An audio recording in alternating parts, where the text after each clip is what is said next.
Well, he's in the house, he's in the building. It's Tim Montgomery, formerly of the Tory party, the founder, of course, of Conservative Home, who has switched to the Reform Party. So interesting times, well, for all of us, but certainly for a political chameleon like Mr. Montgomery.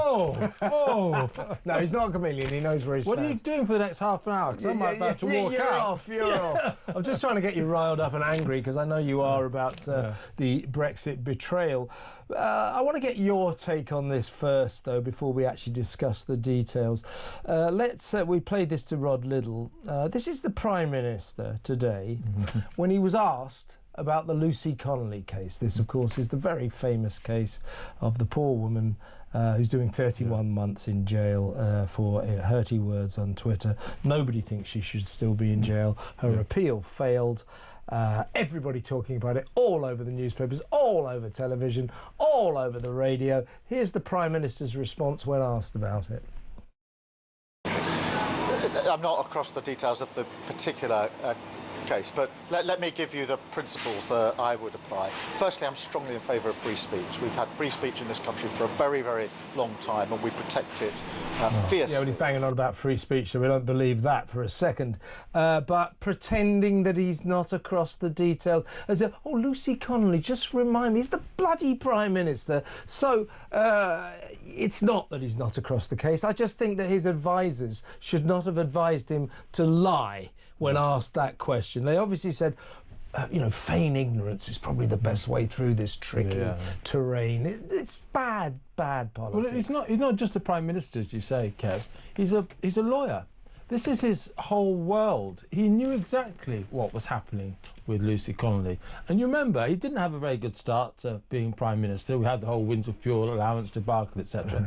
His handling of the riots, according to Labour people, was supposed to be one of his strong points. And then they were putting people into jail in quick order, and he knew exactly who they were putting into jail. He would have been absolutely across the detail of this case. So he basically lying to us, barefaced lie that was. Yeah, and it's not just a lie, it's insulting our intelligence. It does, because we know he's lying to us. Yeah. He knew exactly all about that case. He just doesn't want to be on record in front of a television camera being seen to defend, as you say, the indefensible. Yeah, and, I keep hearing there are brilliant people running the number 10 Downing Street operation. Well, if that's the kind of advice they're giving the Prime Minister, I don't think they are that brilliant. They're certainly not very brilliant to send him onto live television in Albania to be humiliated. Wait a second, though, Kevin. You're right, of course, advisers count. But even if you have the best advice, he's the Prime Minister. Yeah, he can ignore it if he wants to. Yes. And the fact is, he takes responsibility. We should hold him to account, not as advisers for that. Yeah, but he's an automaton. Well, you make a good point. He will do what he's told. And certainly in the area of media communications, he is, to be fair to him, aware of his limitations. And therefore, I think he just does exactly what old Boatface McSweeney tells him, As I always say, never trust a man with ginger hair. So that's a joke, folks. That is just a joke. Prince Harry. Right, shall we move on? I think you need to. You'll be moved on. That's what's about to happen. Yeah. Anyway, it's been nice knowing you, folks. No, seriously, let's talk about the Brexit betrayal. For a betrayal, it surely is. Rod and I were just talking about the excellent front page of The Sun, which sums it up. Done up like a kipper, Starmer agrees to take rules from Brussels, bow down to EU judges, pay billions for the privilege, throw open our borders, let the French plunder our fish for the next 12 years, and in return he gets 0.3% growth by 2040. Terrible deal. Makes me ask, why was he interested in it in the first place? Well, we've just been talking about how bad he is at comms. Where to begin with this deal? But just on that comms issue, a week ago we were in the studio talking about Keir Starmer saying immigration was out of control. It was an incalculable cost to the country. A week later, what do we have? He's restarting, effectively, mobility of young people from Europe into Britain. Yes. We don't know the numbers yet. That's not being told to us. They're probably going to release it at 1 minute past midnight sometime on a busy news day. When something else is going on. Happening, so we don't notice it. We know how these games are played now. Good day to release bad news, all that. And this was one of those rare occasions. Europe is petrified over-petrified in my view, but Europe is petrified at the moment about Russia. They want Britain back in the security world, in the defence world. So we had, for once, Kev, we had the cards to play. And what have we got? What have we got in return for selling out our fishermen, agreeing to this immigration deal, basically signing up to a net zero coordination, which means that if Keir Starmer gets fed up with what Ed Miliband is doing in terms of the price of energy, we're going to now have to consult Europe before we can leave our net zero policies. What have we got in return for this?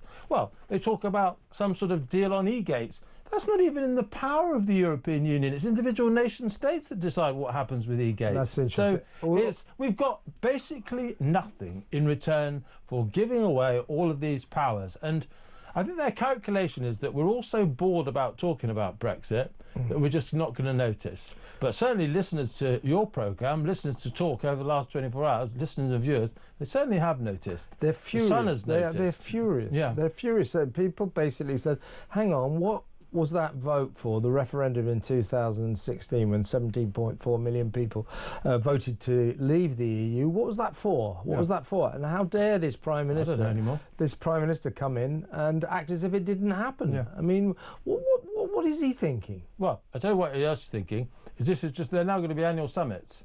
So this isn't going to be the first sellout. I reckon we'll be here in a year's time, depending on how public reacts to this one. There'll be another sellout next year and another sellout the year afterwards. This is going to be a salami slicing of the Brexit freedoms that we fought so hard for. When you now hitch your wagon to reform, I mean, in the manner of politics, this has been a good couple of days for reform. I mean, the more he does things the more Starmer behaves like this, selling us out to Brussels, the better it is for reform. Yeah, well, you know, I'm not unhappy about that. I'm, a reform supporter, but I'd rather we weren't having to fight these battles, because I thought this was a battle we'd won, but clearly we haven't. I said in my monologue, in the end, to sum up this deal, isn't it basically this? We are once again now paying billions of pounds to the Brussels Club, to the EU, for the privilege of having to obey their millions of rules and regulations and diktats. So we are once again, paying 100%, Brussels a ton of money to be bossed around by Brussels, by the EU, which, if memory serves, is why people wanted to leave. Yeah, 100% right. And, the negotiations were completely false as well. Do you know when you normally have in negotiations, you have two people on opposite sides of the table, one representing one set and one representing... Keir Starmer was on their side of the table. He was on their side of the table. He's always believed in European Union. He's always believed in freedom of movement. He's always believed in dynamic alignment, all these other incomprehensible EU expressions which are meant to hide the fact that they're in charge and we're not. Yeah. He's always believed in that. Who was on Britain's side of the table? There was no one there, because he was already on Ursula's... Well, he was on Ursula von der Leyen's lap, I'm afraid. I won't go as far as Rod Liddle did in a little while ago. Yeah, please don't. Once in one show, that'll do. But seriously, I mean, he just loves to be close to the EU. It's in his DNA, isn't it? He doesn't believe in much, but he does believe in that. Yeah, and somebody made a good analogy that I repeated to Rod Liddle. He's such a terrible negotiator, right? This was supposed to be a negotiation that happened on Monday. Sat down there in central London with all the EU officials, Ursula and the gang.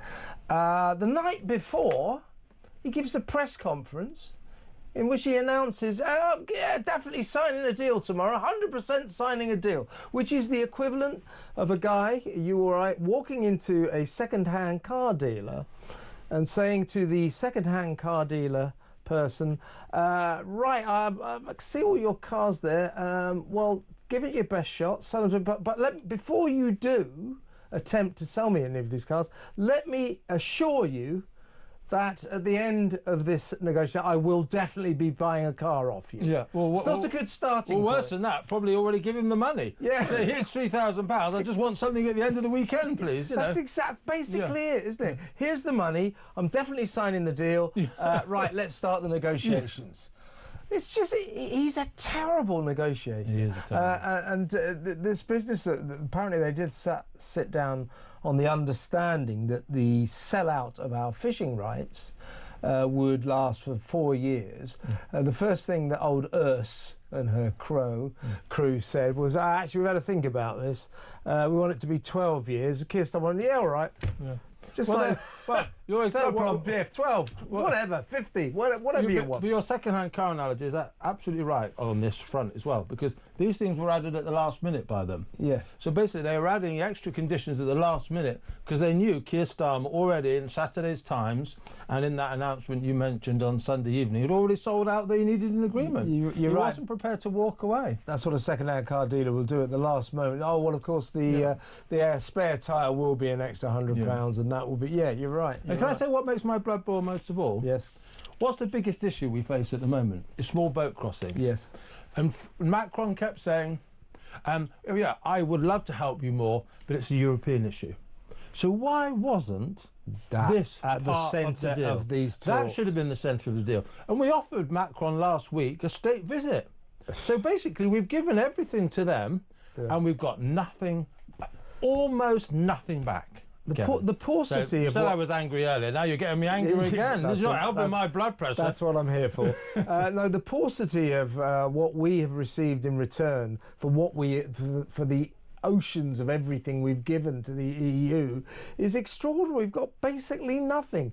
And I tweeted yesterday that for the past 7 years or whatever it is, I've been very, very proud to join the queue of independent nations as we wait for passport control. I don't want to stand in the EU queue. I don't like it. I never did. So you can stick that concession where the sun don't shine. And also, it's extremely feeble and not actually viable because, as you say, this is one area where the EU doesn't decide passport control into separate countries. So all the countries in the EU could turn around and say, actually, we're not going to give the Brits a deal. But that so much does not matter, does it? Just very, very strange times. We're going to talk about the migrant crisis, funnily enough, next. But as I said earlier, one thing you can say about this Brexit deal is that Keir Starmer has finally stopped the boats, British fishing boats.